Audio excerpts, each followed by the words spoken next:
This summer, I don't know, because every place in the world is seeming like they're going through their own sort of weather, like hazardous weather turmoil. But one place that I would encourage everyone to go, and I think this is a very predictable answer coming from me, is Tirupati. Because it's just, I mean, I need to go once every couple of months to just center myself to, um, it, it just, it just feels great. I feel like myself every time I go. I think it humbles you. It makes you feel calm. It makes you feel connected to something bigger than yourself. And I think for me, it also reminds me of my roots in many ways. So, and if not Tirupati, I think whichever place makes you feel like you're more connected to your roots. I think it's so important to know where you come from, what your ancestral heritage is. I think it, in a way, encourages you to get to know yourself better and therefore deal with the world in a calmer, healthier way. So yeah, that helps me, and I would encourage everyone else to hopefully adapt a similar outlook. Hello. Hi. Hi, my name is Hi. Muskan. Hi, Muskan. Oh, one of my best friends' names is Muskan. Oh, that's so cute.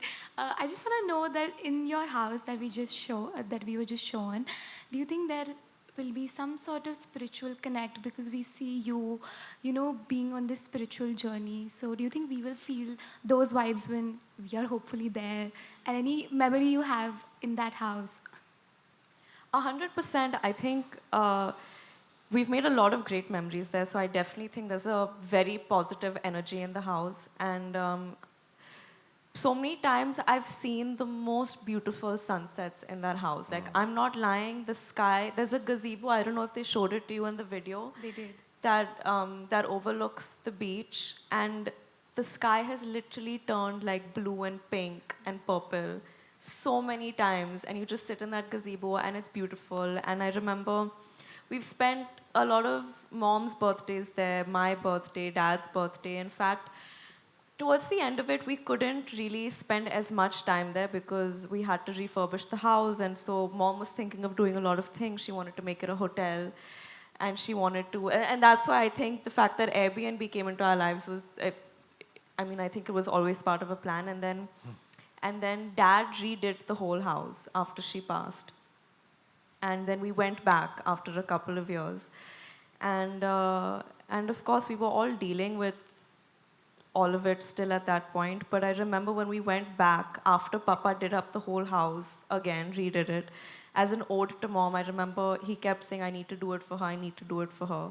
And then when he did up the whole house, and I think we brought in his birthday there, and it was the first time I think he tried celebrating his birthday after she passed. I have this vivid memory that after 2, 3 years, it was the first time I saw my dad allowing himself to